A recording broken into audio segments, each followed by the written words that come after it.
Kad piekdiena klāt un vakars ir vēls, pa bulvāriem spožā zvaigznes spīdēt jau sāk. Ar 12 visuzņēmīgāko, stiprāko un radošāko sieviešu sumināšanu un apbalvošanu noslēdzies Latvijas avīzes konkurss Sieviete Latvijai 2010. Žūrijai šogad 12 kristāla kurpīšu īpašnieces bija jāizvēlās lielā konkurencē, jo pavisam Latvijas avīzes saņēma vairāk kā 180 vēstules ar konkursu pieteikumiem. Šogad konkurss notiek jau 13. gadu. Un savulaik tas tika iecerēts kā konkurss radoša sieviete laukos. Bet ar laiku, kā jau viss šajā dzīvē vispār veidojas, un tad tas pārtapa Sieviete Latvijai, jo šis jēdziens ir daudz ietilpīgāks un ļauj daudz labāk novērtēt to veikumu, ko visdažādākās sievietes, visdažādākajās Latvijas malās ir spējīgas, tā teikt, celt gaismā, celt saulītē. Šogad bija ļoti daudz vēstuļu par sievietēm, kuras savu darbību ir virzījušas sabiedrības labā. Tas lieliski arī liecina, kā pat labāk klājas mūsu sabiedrībai.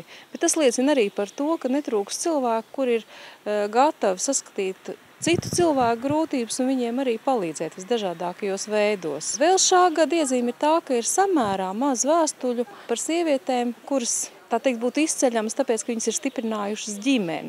Tas pārsteidz, jo vismaz vārdos mēs vienmēr esam bijuši par ģimeni un par ģimenes vērtībām, bet acīm redzot tā reālā dzīve rāda ko citu, ka tomēr mūsu sabiedrībā tā ģimene, tas pamats, diemžēl nav pienācīgi novērtēts. Šogad arī tos līderus izvēlēties tik tiešām, es neteikšu, ka bija viegli, bet nebija grūti. Protams, ļoti būtiski ir tas, kā ir uzrakstīta vēstule par potenciālo laureātu, jo tā ir izsmeļošāka, jo mums arī vieglāk ir vērtēt, bet jo nevienmēr arī bezgalīgs faktu uzskaitījums ir tas noteicošais.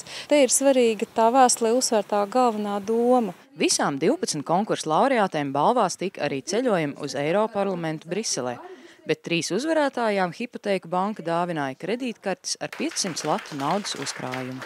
Nominācijā par nesautīgu darbu sabiedrības labā uzvarētāja šogad ir Vita Eizentāla no Vestienas pagasta. Kā jūs jūtaties kā uzvarētāji? Vai uzvara konkursā bija pārsteigums? Ļoti. Jo tad, kad man atsūtīja īziņu, visriņķī man ovācijas, es nesapratu vispār, par ko runiet. Es domāju, ka tā īziņa ir kļūda. Kas ikdienā dod to lielāko gandarījumu un prieku dzīvē? Bērni, ģimene.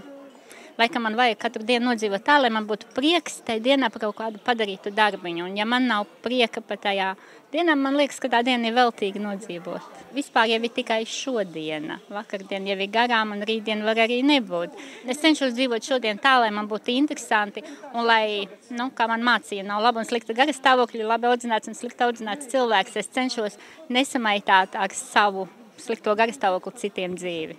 Nominācijā par uzdrīkstēšanos būt uzņēmējai šogad uzvarētāja ir zemnieku saimniecības sveķa īpašniece Dzintra Karavaičuka no Madonas novada. Vai tas bija pārsteigums? Bija pārsteigums un jūtos apmulsusi. Kas jūs ikdienas darbā sniedz vislielāko gandarījumu? Labi padarīts darbs un, protams, kad ja kāds novērtē to, un, protams, ja pozitīvi novērtē. Nominācijā par ģimenes stiprināšanu šogad uzvarēja lēdmaniete Lolita Garklāva, kura kopā ar vīru Andri Kaziņu daudzus gadus ģimenes siltumu un mīļumu dod ne tikai savām atvasēm, bet arī auģu bērniem. Kas ir tas grūtākais jūsu ikdienas darbā?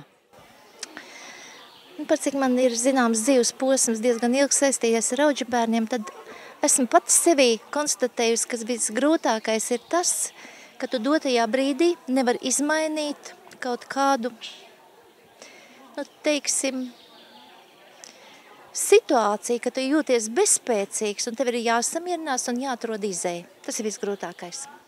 Bet savukārt, kas sagādā vislielāko prieku?